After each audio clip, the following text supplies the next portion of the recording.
Welcome back. You know, in this business, we talk about inflection points. Moments where the tectonic plates of a sport shift so violently that nothing is ever the same again. We've seen it before. Magic and Bird saving the NBA. Jordan ascending to a global icon. Tiger Woods transforming golf from a country club pastime into a mainstream spectacle. For the last 2 years, I have been sitting at this desk, watching the WNBA, and telling you that we were witnessing the birth of another one of those seismic events. And I've also been telling you that the league, its veterans, its establishment, was fighting it tooth and nail. They've been trying to put a lid on a volcano. They've been whispering in hallways, throwing elbows on the court, and using the passive-aggressive language of paying your dues to try and control what cannot be controlled. This week, that lid blew clean off. The volcano is now erupting for the entire world to see, and the landscape below is being forever changed. The catalyst? A 90-second Christmas Day commercial from Nike. Before I get on out of here, I need to break this down for you. Because what Stephen A. Smith confirmed this morning wasn't just an opinion. It was an autopsy report on the WNBA's old guard, and a coronation document for its new, undeniable sovereign, Caitlin Clark. For nearly 2 years, we have heard the whispers. We have sat through the coded language that built this league narratives, the not-so-subtle reminders about history and sacrifice. We've seen the hard fouls that cross the line into disrespect, the hip checks, the clotheslines, the tackles disguised as basketball plays. We've watched the curious lack of assists from certain teammates, the frozen-out moments in offensive sets, the glaring omission from an Olympic roster that defied all logic of marketability and talent. We called it jealousy. We called it resentment. We called it a coordinated cold shoulder. And we were called alarmists. We were told we were creating drama, that we didn't understand the culture of the women's game, that this was just competitive fire. But this week, the corporate gods spoke, and they spoke with a clarity and a financial force that drowns out all the whispers, all the politics, all the posturing. Nike, the most powerful entity in sports apparel, didn't release a whisper. It dropped a megaton bomb titled, "From Anywhere." And in doing so, it didn't just market a shoe. It issued a decree. It drew a line in the sand so deep it has created a canyon between Caitlin Clark and the rest of the WNBA. A canyon filled with generational wealth and cultural capital. Stephen A. Smith looked into the camera and said the quiet part out loud. The WNBA's internal war is real, and it just entered a phase the league is utterly unprepared to handle. Caitlin Clark is no longer just a rookie phenom. She is a global economy, and the gap between her economy and the league's economy is now so vast, it threatens the very foundation of the WNBA's carefully curated but fragile ecosystem of parity. Let's dissect this earthquake piece by piece. First, you must understand the symbolism of the "From Anywhere" spot. It wasn't just an ad for an athlete. It was a statement of positioning. Who was in it? Caitlin Clark, of course. But alongside her, it wasn't Breanna Stewart, the reigning face of the league. It wasn't Aja Wilson, the dominant champion. It wasn't Diana Taurasi, the GOAT. It wasn't any WNBA player past or present. It was Travis Scott, one of the most influential musicians and cultural trendsetters on the planet. It was the Kelsey brothers, Jason and Travis, the embodiments of NFL supremacy and mainstream American sports celebrity. Nike surrounded Clark with pop culture and sports royalty from outside her own sport. Think about the message this sends. It's a message of transcendence. Nike is telling the world, and more importantly telling the WNBA, that Caitlin Clark's appeal, her market, her brand, exists on a plane that far exceeds the boundaries of professional women's basketball. She is not a WNBA star who happens to be popular. She is a global cultural icon who happens to play in the WNBA. This was a calculated, deliberate bypass of the WNBA's entire ecosystem. It's Nike saying, "We don't need your league's validation to build this star. We don't need to show her alongside her peers to legitimize her. Her legitimacy comes from her connection to the broader culture." For the veterans who have spent years grinding to build the WNBA's profile, who believe the league itself is the ultimate source of prestige, this is the ultimate disrespect. They were erased from her origin story in this narrative. Stephen A. is right. This commercial is their nightmare scenario. They wanted Clark to pay her dues within the confines of the league. They wanted her stardom to be filtered through the prism of WNBA history and hierarchy. Instead, Nike built her a bypass lane straight to the mountaintop, and they weren't invited for the ride. The league old guard is now watching from the base camp, looking up at a rookie who has already planted her flag at the summit. Now, let's talk about the engine driving all of this: the money.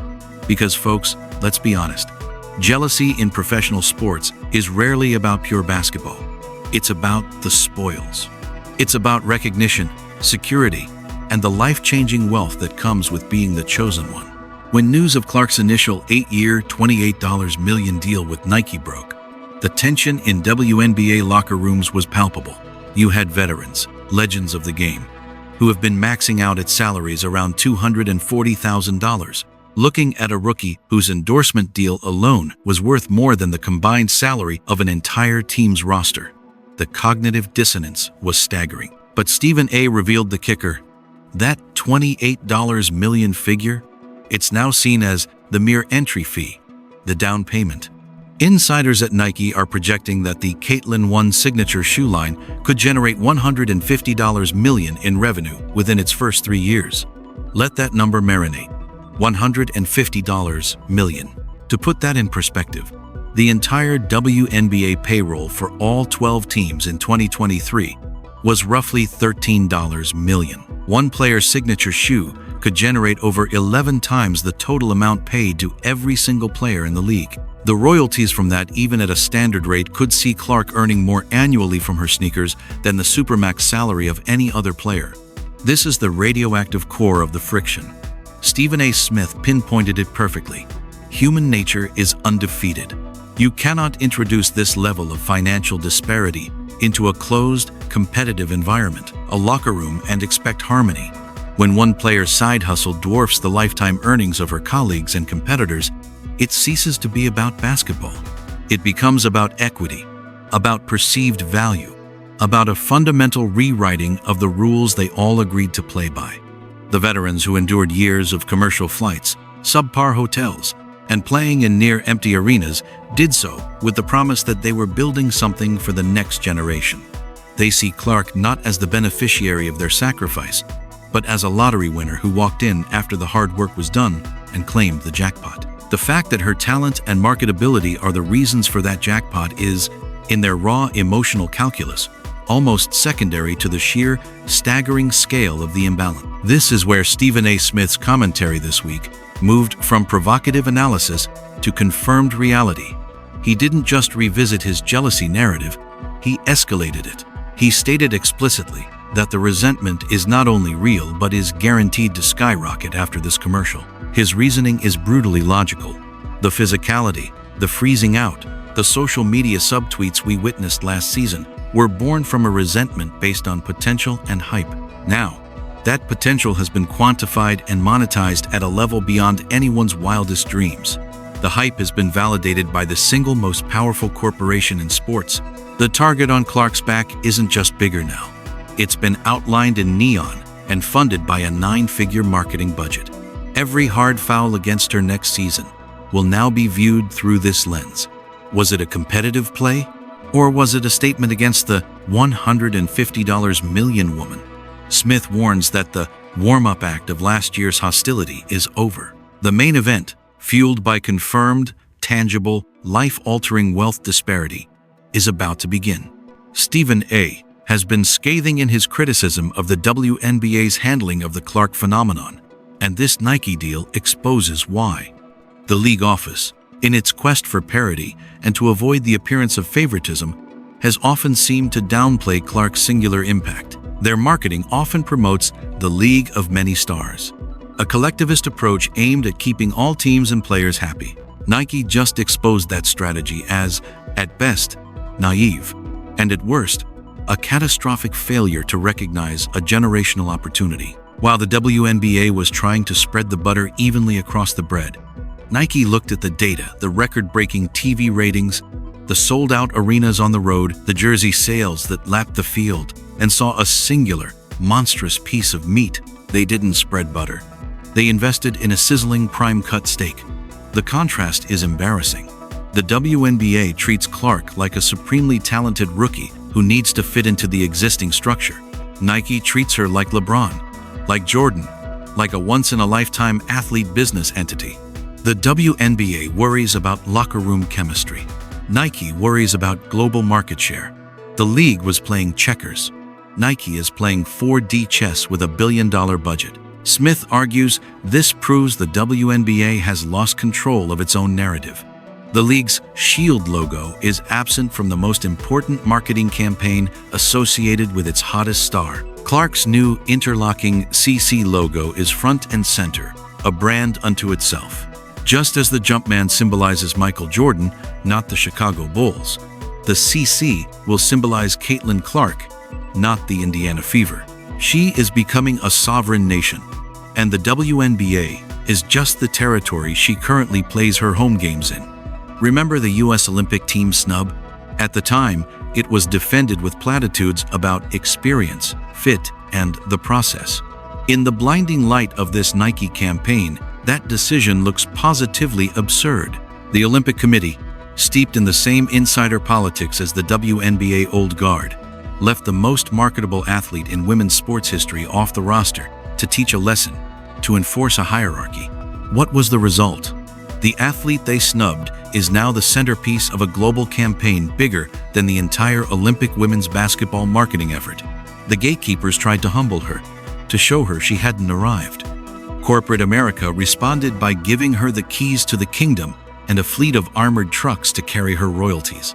Smith's commentary this week was a victory lap on this very point. He is essentially saying, you tried to suppress this force of nature with petty politics, and all you did was prove how out of touch you are. The market has spoken, the people have spoken, and now the money has screamed. The Caitlin 1 second, slated for spring 2026, are not just footwear. They are a cultural artifact in the making.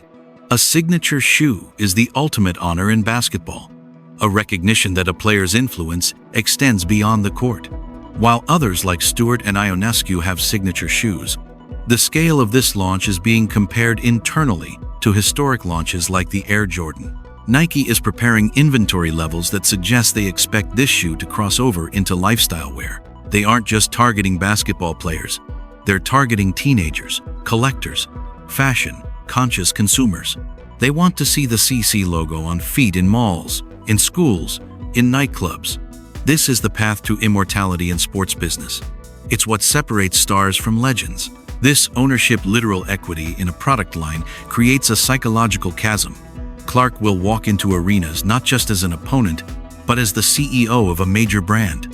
She is both player and proprietor. For other players fighting for roster spots and six-figure contracts, guarding someone who earns 8 figures annually in royalties alone introduces a power dynamic that is utterly foreign to team sports. As Smith said, it messes with your head. It can breed awe, or it can breed a vicious desire to tear down what you can never hope to equal. Stephen A. has never dodged the thorny issue of race in the Clark discourse, and it remains a critical subtext. He has noted accurately that part of the underlying resentment stems from the fact that a white, blonde-haired, blue-eyed star from Iowa is being anointed as the savior of a league that was founded, built, and sustained for decades by black women. This is an undeniable historical and cultural tension. The league's identity is deeply tied to its black stars and its LGBTQ+ community. The Nike deal, with its unprecedented scale, pours jet fuel on this sensitive topic.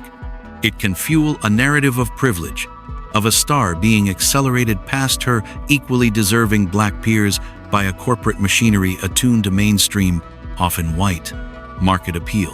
However, Smith also provides the crucial counterbalance: the green, the undeniable, colorblind reality of capitalism.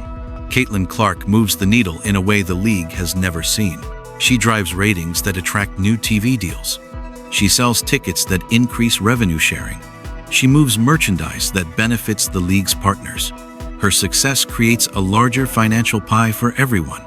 Charter flights, better facilities, higher salary caps. These are the rising tides she generates. Smith's argument is that the veterans' focus should be on securing a fair share of that expanding revenue. not resenting the engine that's creating it. The tragedy, he implies, is that they are so focused on the perceived injustice of her acceleration that they risk stalling the vehicle that could finally carry them all to financial respectability. The inclusion of Travis Scott and the Kelsey brothers is the final, masterful touch. It signals crossover appeal, the holy grail. Clark isn't just a basketball story, she's a culture story. She appeals to hip-hop fans, to NFL fans, to people who consume celebrity. This makes her untouchable in a new way. If the on-court aggression escalates next season, the backlash won't just come from basketball purists or Clark fans. It will come from Travis Scott's fans. It will come from Swifties via Travis Kelce. It will come from the general public who saw her in that cool ad with their favorite celebrities. The WNBA will then face a PR crisis not from within its own bubble, but from the mainstream, which it has desperately sought for 28 years. So, what does the WNBA do now?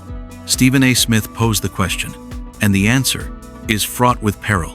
The league is in an impossible bind. If it openly embraces and protects Clark, it risks alienating the veteran core that forms its identity and leadership. It could split locker rooms beyond repair. If it continues its business-as-usual approach and allows the physical freezing-out tactics to persist, it risks damaging its most valuable asset. More importantly, it risks the wrath of Nike, a partner with more power and influence than the league itself. Nike has $150 million reasons to demand the league protect its investment. Smith's warning was clear. The league must get on board or get left behind. He predicts the next media rights deal will be the Caitlin Clark negotiations. Her presence is the single greatest variable in the league's valuation. This creates a dependency that is both the WNBA's greatest opportunity and its deepest vulnerability. The power struggle is a classic one. The establishment versus the anomaly. The establishment, the veterans, the old guard coaches, the league office clinging to traditional structures, resents the anomaly because her existence proves the rules were too small. The anomaly, Clark, backed by Nike's billions, doesn't need to break the rules. She's writing new ones. Nike has placed its bet. The commercial is the declaration. The shoe is the weapon. The money is the army. The 2025 WNBA season is no longer just about basketball. It is about the clash of two realities: the collective past of a league fighting for respect and the autonomous, financially colossal future embodied by one 2-year-old. Stephen A. Smith didn't just report on this story this week. He narrated the turning point. The quiet part is out loud now. The whispers are screams. And the only question left is who in the WNBA is ready to listen, and who will be drowned out by the roar of the inevitable.